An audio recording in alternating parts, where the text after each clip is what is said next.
보겠습니다. 시편 22편 27절부터 31절 말씀입니다.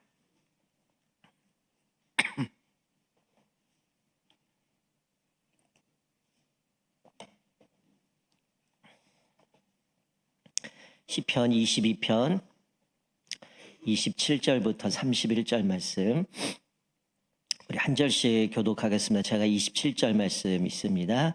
땅의 모든 끝이 여호와를 기억하고 돌아오며 모든 나라의 모든 족속이 주의 앞에 예배하리니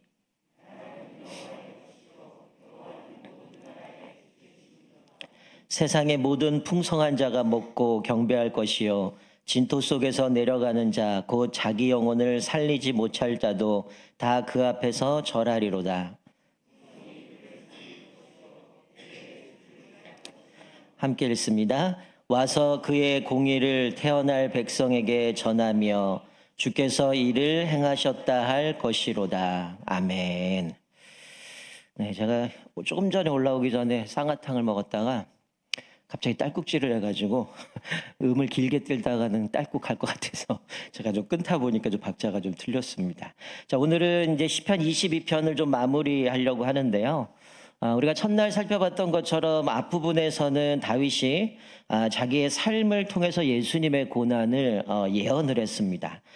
즉 자기가 당하고 있는 고통들, 혹독한 경험을 통해서 예수님의 고난을 그가 예표한 것으로 학자들은 그렇게 이야기합니다. 물론 먼 미래의 예수 그리스도에 대해서는 정확하게는 알지는 못했지만 마치 십자가를 본 것처럼 예수님의 고난을 아주 구체적으로 묘사를 하죠. 예수님의 죽음에 대해서도 마태복음이나 또 사복음서에서 예수님의 죽음을 시편 22편의 말씀을 인용한 것처럼 예수님의 고난을 묘사하면서 메시아의 구원의 사역, 그리고 그로 말미암아 오늘 본문 말씀에 보면 전 우주적으로 하나님의 통치에 대해서 우리가 어제 살펴본 것처럼 찬양해야 된다라고 우리 같이 살펴봤습니다.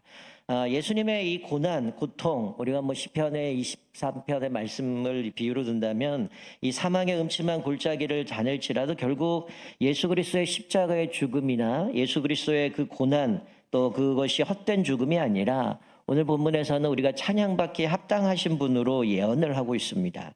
자, 그래서 우리가 마지막으로 오늘 본문에서 우리가 예배자로 살 수밖에 없는 구체적인 이유가 무엇일까요? 자, 먼저 여기 말씀 보면 땅의 모든 끝이 여호와를 기억하고 돌아오며 모든 나라의 모든 족속이 주의 앞에 예배하리니라고 말씀합니다. 즉 예수님의 고난이 있으신 후에 찬양이 있다라는 것은 즉 부활의 기쁨을 누리게 된다라는 것을 말하고 있는 겁니다. 그러니까 기쁨이 이 특정한 사람만이 아니라 그렇기 때문에 모든 사람에게 이것이 함께 누리게 되어짐을 말씀해요. 그렇기 때문에 우리가 하나님을 예배할 수밖에 없는 이유는 바로 예수 그리스도의 죽으심과 부활 앞에서 우리 모두 다 하나님을 예배할 수밖에 없다는 거죠. 28절 말씀에 보면 나라는 여호와의 것이요 여호와는 모든 나라의 주제심이로다. 이 주제심이라는 단어는 주권자라는 거야. 통치자라는 거죠. 하나님이 이 세상을 창조하셨을 뿐만이 아니라 이 모든 나라는 하나님의 것이고 이 나라는 하나님이 통치하고 계시기에 우리는 하나님을 예배할 수밖에 없는 거죠. 그래서 하나님의 영광이 열방에 퍼지게 되어지는 겁니다. 그래서 세상에 풍성한 자가 먹고 경배할 것이요 진토 속으로 내려가는 자, 곧 자기 영혼을 살리지 못할 자도 다 그 앞에 절하리로다. 이건 아마 다윗이 좀 약간 과장해서 표현한 거지만 이 풍성한 자도 하나님 앞에 나와서 경배할 것이고 또 진토 속으로 내려간다. 진토라는 단어는 마르다라는 표현도 있기 때문에 이 풍성한 자와 반대되는 내용도 있지만 여기 영혼을 살리지 못할 자, 즉 죽음에 이르는 자도 하나님을 찬양한다. 사실 죽은 자가 찬양할 수는 없는 거거든요.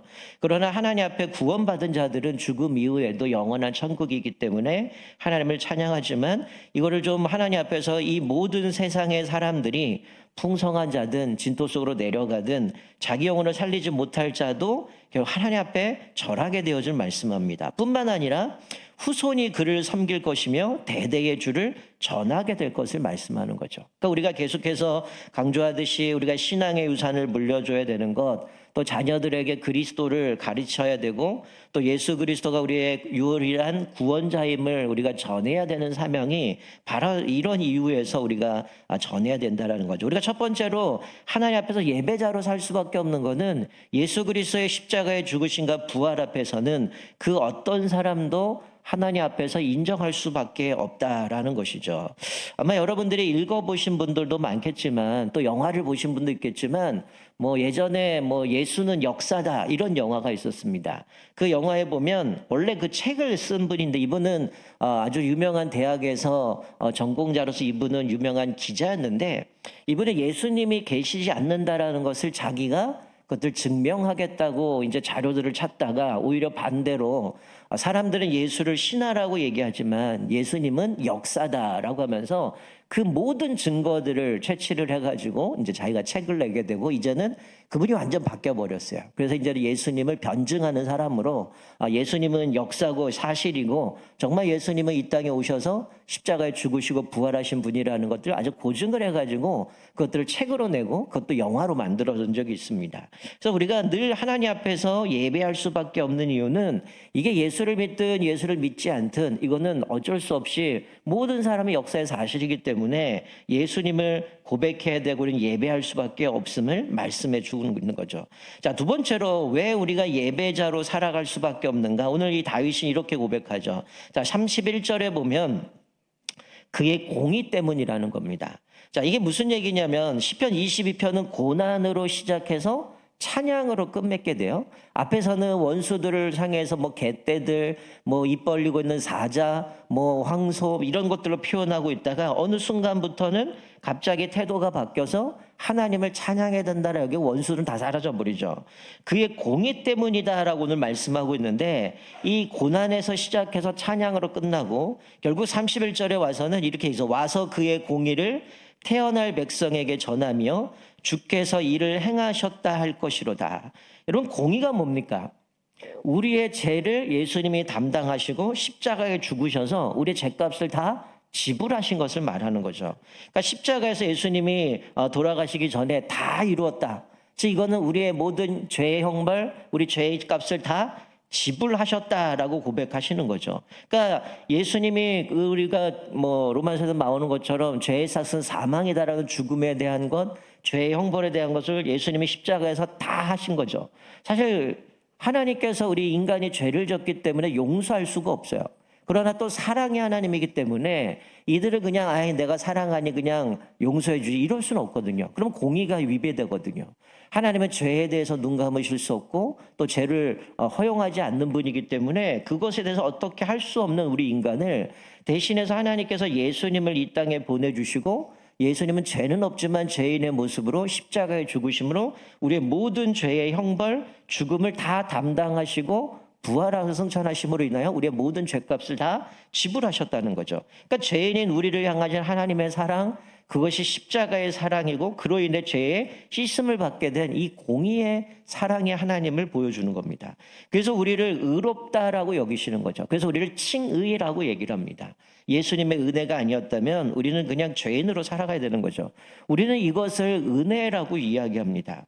에베소서 2장 8절부터 9절 말씀에 보면 뭐 어제 수예배 때도 나왔지만 너희는 그 은혜에 의하여 믿음으로 말미암아 구원을 받았으니 이것은 너희에게 난 것이 아니요 하나님의 선물이라 행위에서 난 것이 아니니 이는 누구든지 자랑하지 못하게 함이라.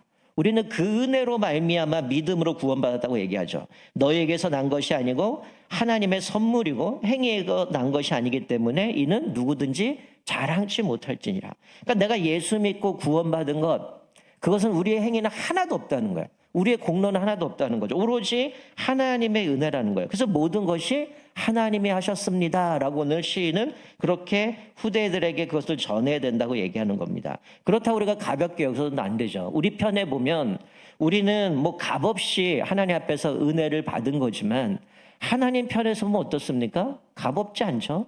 자신을 전부를 내어주심으로 우리는 구원받은 거라는 거예요. 그렇기 때문에 이 구원을 너무 하찮게 가볍게 여서는 안 된다는 거예요. 그래서 이 은혜를 후대에 전하며 그들로 하나님이 하셨다라고 예배하도록 해야 된다라고 말씀하고 있는 겁니다. 이것이 우리가 예배할 이유라는 거죠.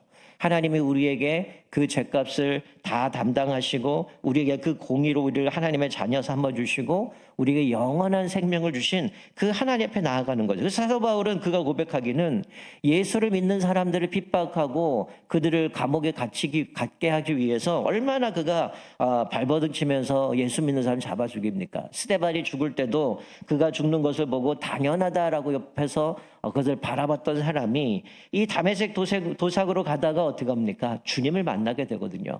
사울아 사울아 왜 나를 핍박하느냐? 누구십니까?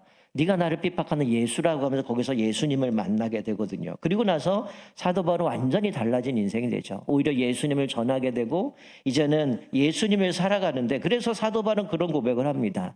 나의 나 된 것은 오로지 하나님의 은혜입니다. 하나님의 은혜 아니었다면 아주 비참한 삶을 살아갔겠지만 그 은혜로 살아가는 인생이었기 때문에 그 자기의 평생을 하나님의 은혜를 감사하면서 예수를 전하는 모습을 보게 되죠. 그리고 우리는 허물과 죄로 죽었던 우리였는데 하나님이 살리셨기 때문에 은혜로 살아가는 것이고 사실은 우리는 덤으로 살아가는 인생입니다. 이미 우리는 끝난 인생이거든요.